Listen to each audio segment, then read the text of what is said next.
Saudações a todos, sou Guilherme Branco e a nossa aula de hoje é referente à miologia do cotovelo, punho e mão. Nós já havíamos discutido sobre a miologia dos músculos que movimentam a escápula e a partir de agora a gente vai falar então dos músculos que movimentam o braço, o antebraço, o punho e a mão. O primeiro músculo que a gente vai falar sobre ele é o peitoral maior. A origem dele é no terço medial da clavícula, ao longo do externo e das 6 primeiras costelas, e vai se inserir no lábio lateral do sulco intertubercular do húmero. Dessa maneira, as principais ações desse músculo serão a adução horizontal, a rotação medial e a adução do braço. O próximo músculo é o bíceps braquial. Ele tem, por ser bíceps, ele tem duas cabeças, ou seja, duas origens e uma única inserção.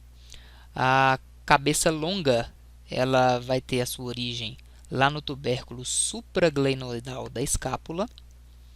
A cabeça longa, então, dele é mais lateral do que a cabeça curta, a porção curta, né? E a porção curta ela vai ter origem no processo coracoide da escápula, inserindo ambas as cabeças na tuberosidade do rádio. As principais ações, então, desse músculo são a flexão do braço, ou flexão do cotovelo, e a flexão e supinação do antebraço. A flexão do braço, ou seja, do ombro, né? E a flexão e supinação do antebraço, ou seja, flexão do cotovelo e supinação do antebraço. O outro músculo, um pouco mais medial ao bíceps braquial, é o músculo, mais profundo em relação ao músculo bíceps, é o músculo braquial. Ele está então logo abaixo, ele é posterior ao bíceps braquial. A origem dele é ao longo ali da diáfise do húmero, ou seja, metade distal e anterior do húmero, e a inserção se dá na tuberosidade da ulna, diferentemente do bíceps braquial, que tem a inserção na tuberosidade do rádio. Então, a ação desse músculo é apenas de flexão do antebraço, e ele é um músculo que ele não ultrapassa duas articulações como o bíceps braquial. O bíceps ultrapassa a articulação do glenomeral, né, e a articulação do cotovelo. Já o bíceps braquial ele ultrapassa apenas a articulação do cotovelo, tendo ação apenas sobre o cotovelo, então fazendo a flexão do antebraço. E como ele não tem inserção no rádio, ele não consegue executar os movimentos de supinação como o bíceps braquial. Partindo para a região posterior do braço, nós vamos ter o tríceps. Sendo tríceps, nós vamos ter 3 origens, e ele então vai ter a divisão em 3 porções de origem: uma porção longa, uma porção lateral e uma porção medial. Apesar dessa nomenclatura lateral e medial, vocês vão perceber que a porção longa ela é mais medial do que a porção medial. A diferenciação é que as porções as porções medial e lateral, elas têm origem no húmero, e a porção longa tem origem na escápula, em especial no tubérculo infraglenoidal da escápula. Lembrando que sobre o tubérculo supraglenoidal da escápula nós temos a origem da cabeça longa do bíceps. A porção lateral, então, do tríceps vai ter a sua origem sobre o húmero, especialmente na parte inferior do tubérculo maior do húmero, posteriormente, evidentemente, e por sua porção medial na região posterior do húmero. A inserção de todas as 3 cabeças se dá através de um tendão único no olécrano da ulna. Sendo assim, os principais movimentos do tríceps, nesse caso ele ultrapassa 2 articulações, a glenomeral e à do cotovelo. Ele vai executar então no ombro a extensão do braço, ou extensão, né, glenomeral, e no antebraço ele vai realizar a extensão do antebraço ou do cotovelo. Retornando para a região anterior, nós temos um músculo um pouco mais medial agora ao bíceps braquial, que é o côraco braquial. O seu nome é bastante sugestivo, ele sai do processo, ou seja, se origina do processo coracoide da escápula e se insere no húmero, no braço, né, braque do braço. Então, côraco braquial. Nós temos a inserção dele na superfície medial do húmero. Sendo assim, ele tem uma ação sobre o braço, ou seja, sobre a articulação glenomeral, realizando os movimentos de flexão e o movimento de adução, aproximando então o húmero da linha mediana do corpo. Nos aproximando da superfície da porção mais distal do húmero, nós temos o músculo braquiorradial, que sai do braço, do húmero, se origina do húmero, no húmero, e vai se inserir no rádio, como o próprio nome sugere. A origem, então, é na crista supraepicondilar lateral do húmero, ou seja, ele tem uma origem na região lateral do húmero, e a inserção é no processo estiloide do rádio. E ele vai ser, então, responsável por flexionar o braço, ou seja, flexionar o cotovelo. E ele também é um músculo responsável pelo posicionamento do antebraço na posição neutra, ou seja, nem em pronação e nem em supinação. O teste de força muscular desse músculo, inclusive, é bastante sugestivo e dá para a gente visualizar bastante os contornos dele, realizando um movimento de flexão do braço em neutro, nem em supinação e nem em pronação, no meio do caminho entre os dois. O próximo músculo a ser discutido é o pronador redondo, está identificado aí na figura pela letra A. A origem dele, diferentemente do côraco, do bráquio radial, que é lateral, o pronador redondo tem uma origem medial, sobre o epicôndilo medial do húmero e o processo coronoide da ulna também, e vai se inserir na região lateral do rádio. Evidentemente, ao contrair, a sua função é a pronação. E por ultrapassar a articulação também do cotovelo, ele promove a flexão do antebraço ou a flexão do cotovelo. Mais distalmente, nós temos outro músculo pronador, que é o pronador quadrado, um músculo mais profundo. A sua origem é no quarto distal da ulna, ou seja, medialmente, assim como no pronador redondo. E a sua inserção é no quarto distal do rádio. Ao contrair, a inserção se aproxima da origem e nós vamos ter um movimento de pronação do antebraço.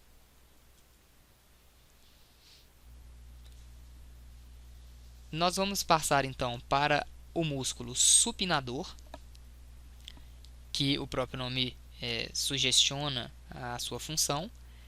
Ele tem origem no epicôndilo lateral do húmero, ou seja, diferentemente dos pronadores, que tem origem no epicôndilo medial do húmero, o supinador tem origem no epicôndilo lateral do húmero. E a sua inserção é na superfície anterior e proximal do rádio. Ao aproximar a inserção da origem, nós teremos o movimento de supinação do antebraço através da sua contração.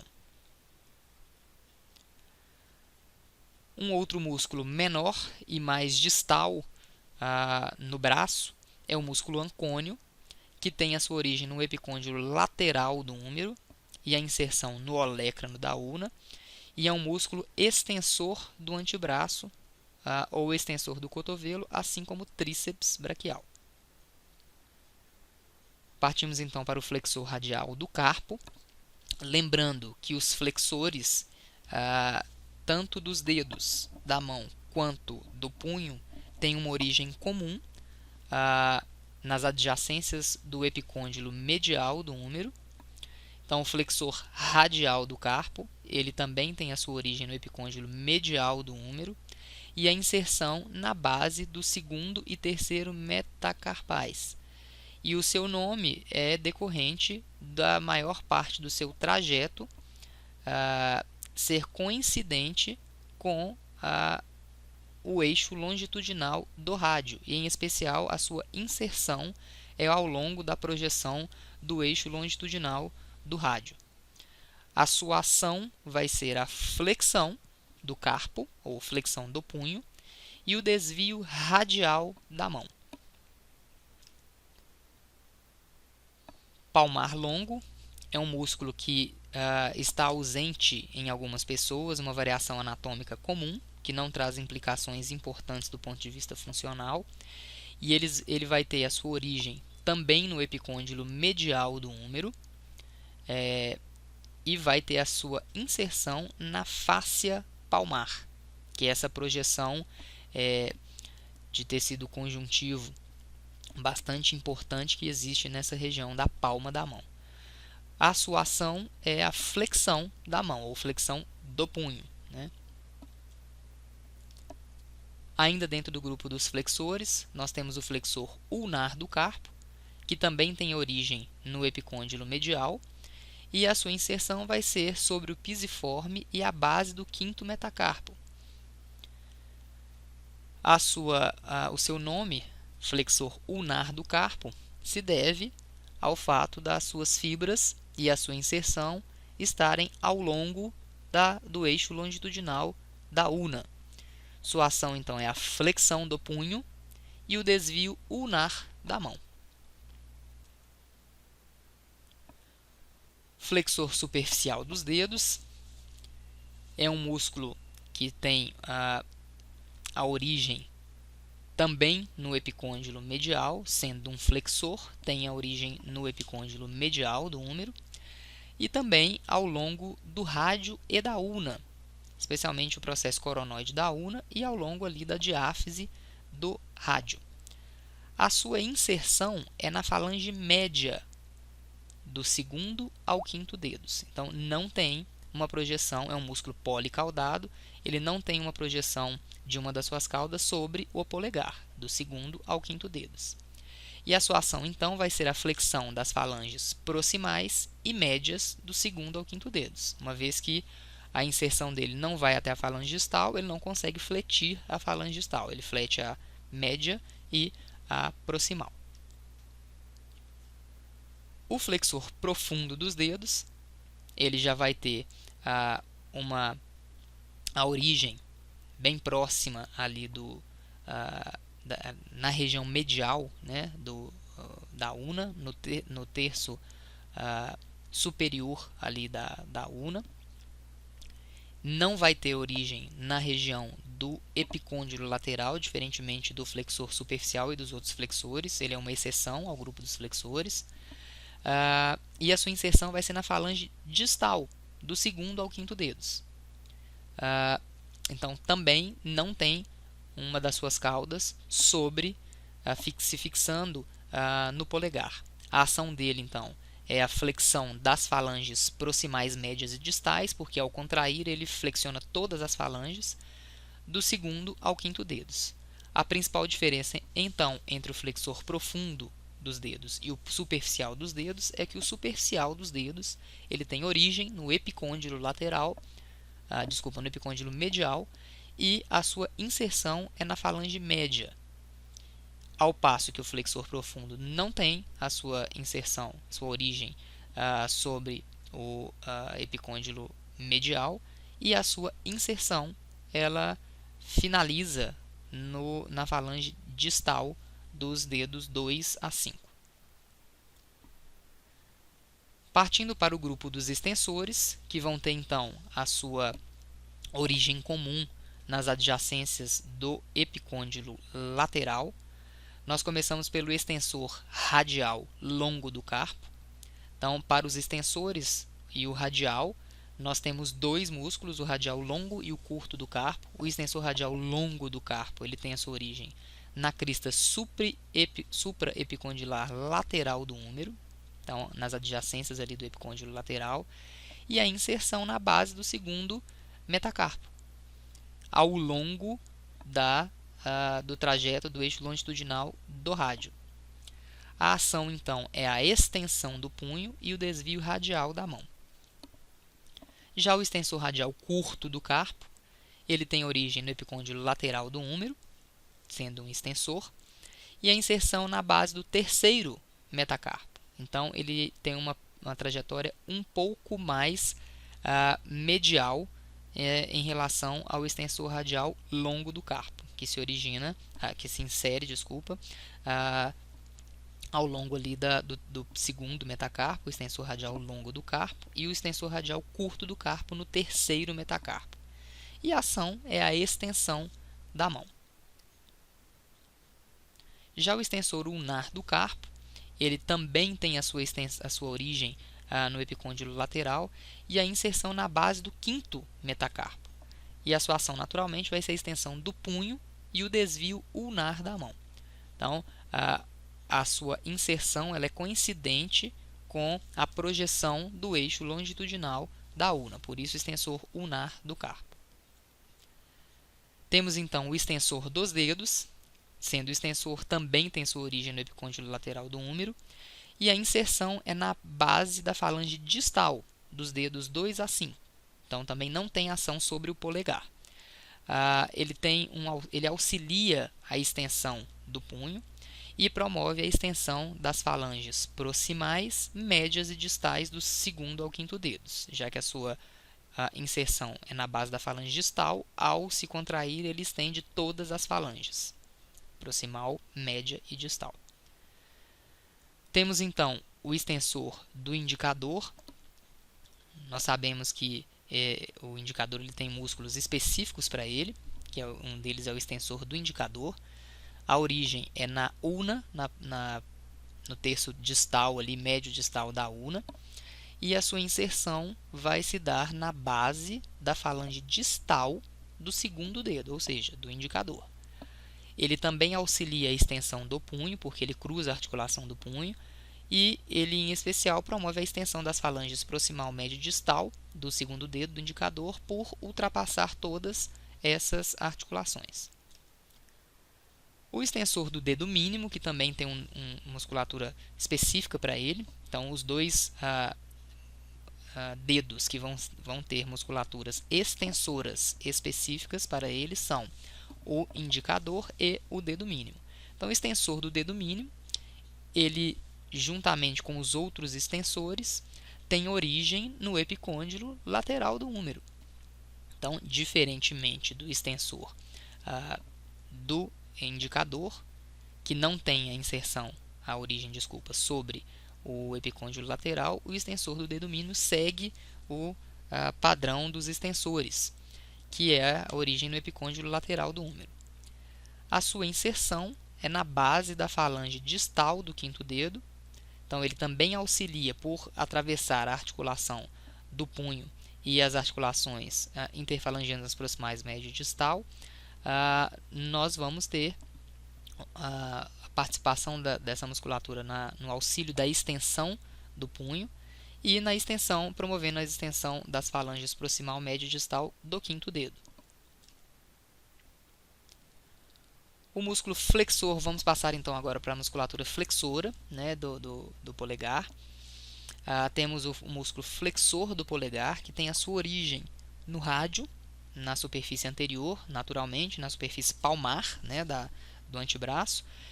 Os músculos que têm essa origem na região palmar da mão têm ação de flexão, ou pelo menos participam da flexão. A origem desse músculo é no rádio, na sua superfície anterior, então, e a inserção na falange distal do polegar.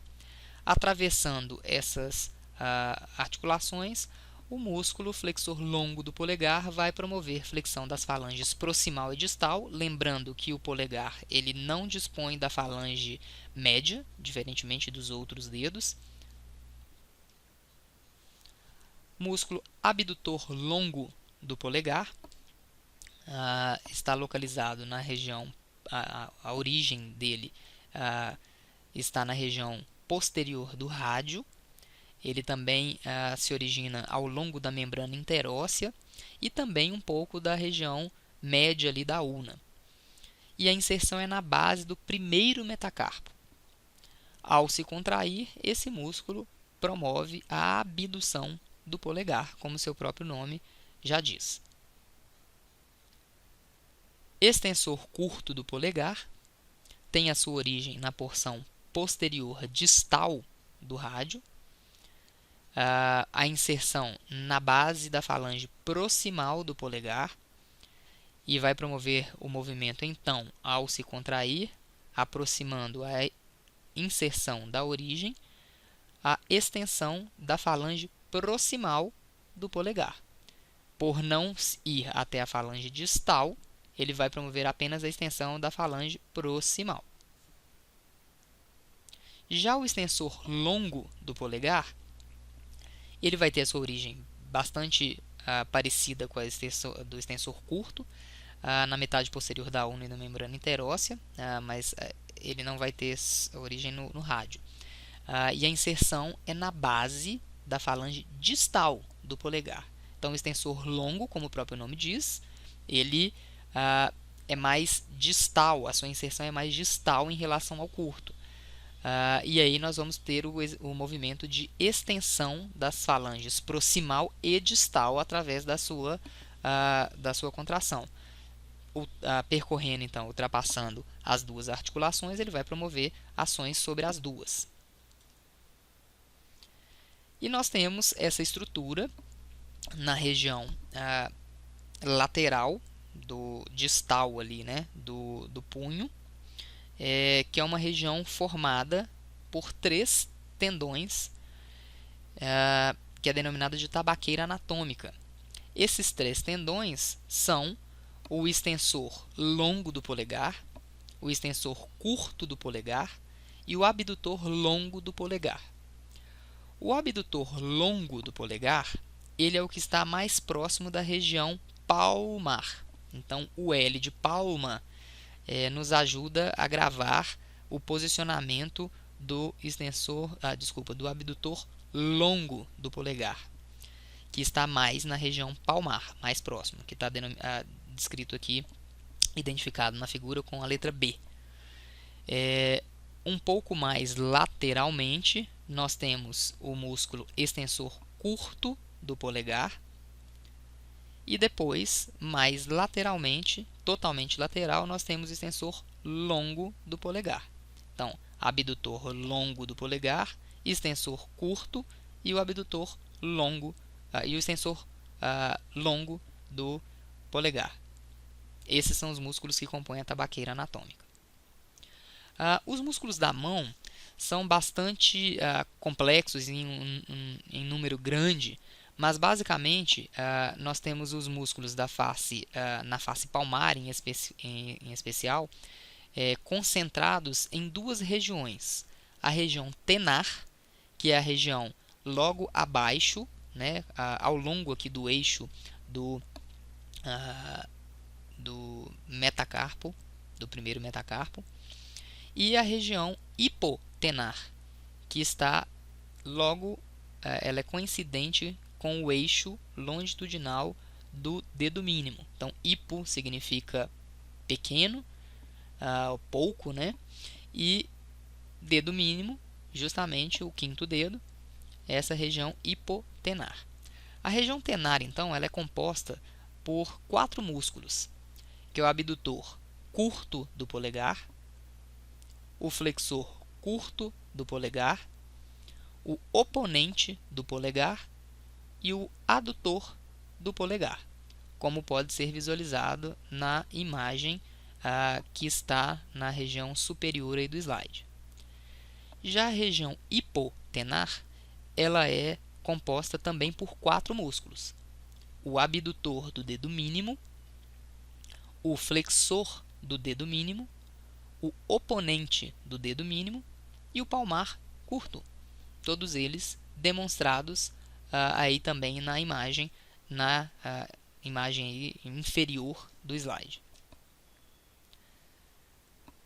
O flexor curto do polegar está demonstrado aí através da letra A. Ele vai ter origem no trapézio e no retináculo flexor, e a sua inserção vai ser sobre a falange proximal.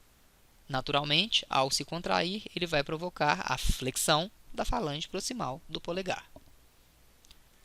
Já o flexor do dedo mínimo, demonstrado aí pela letra B, vai ter origem no amato e no retináculo flexor, e a inserção vai ser na base da falange proximal do quinto dedo.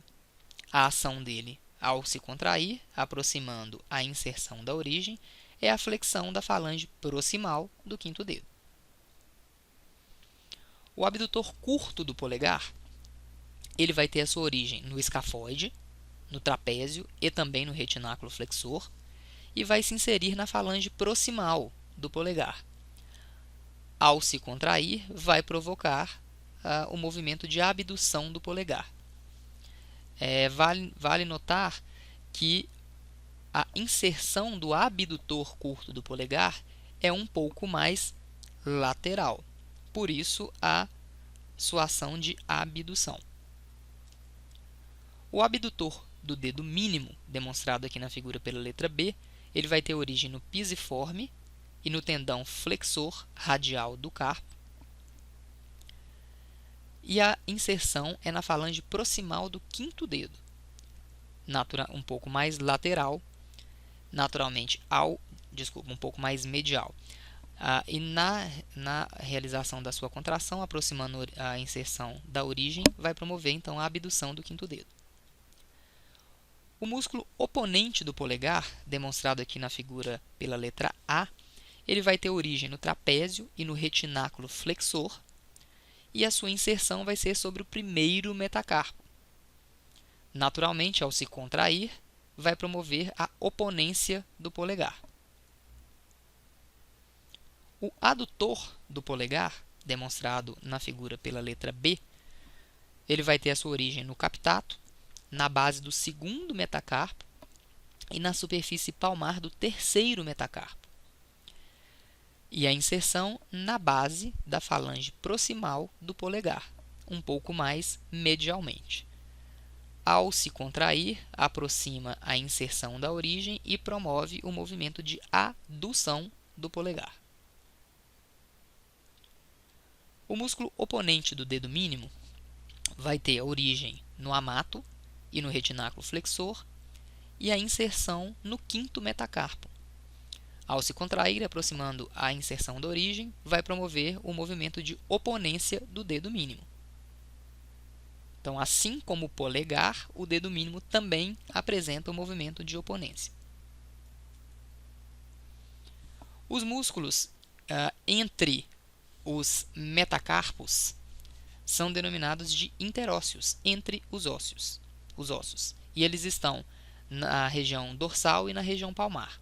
Os interósseos dorsais, naturalmente, estão na região do dorso da mão, vão ter origem nos metacarpos adjacentes, como pode ser visualizado aí na imagem, e a inserção na base da falange proximal.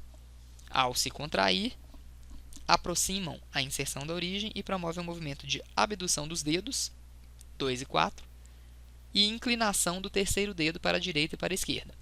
Lembrando, então, que é em relação ao terceiro dedo que a gente vai utilizar os movimentos de adução e abdução. Ele, então, diferentemente da linha mediana do corpo, vai ser utilizado como referência para aproximação ou afastamento dos outros dedos e a denominação, naturalmente, de adução ou abdução, respectivamente. Na região palmar, nós temos os interósseos palmares, que têm a sua origem na diáfise dos metacarpos 1, 2, 3 e 4, e a inserção na base da falange proximal do segundo, quarto e quinto dedos. Ao se contrair, promovem o movimento de adução dos dedos 2, 4 e 5, sobre os quais vão ter a inserção ali na base da falange proximal. Outros músculos dessa região são os lumbricais, cuja origem é no tendão do flexor profundo dos dedos. Então, diferentemente dos outros músculos, que têm uma origem sobre superfícies ósseas, os lumbricais têm origem sobre os tendões do músculo flexor profundo dos dedos. E a inserção dele também é sobre o tendão do extensor dos dedos. Então, um músculo bastante peculiar, com origens e inserções em regiões tendíneas. A ação desses músculos é a flexão da falange proximal e a extensão das falanges médias e distais. Então, ele promove um movimento de flexão da falange proximal e de extensão das falanges médias e distais.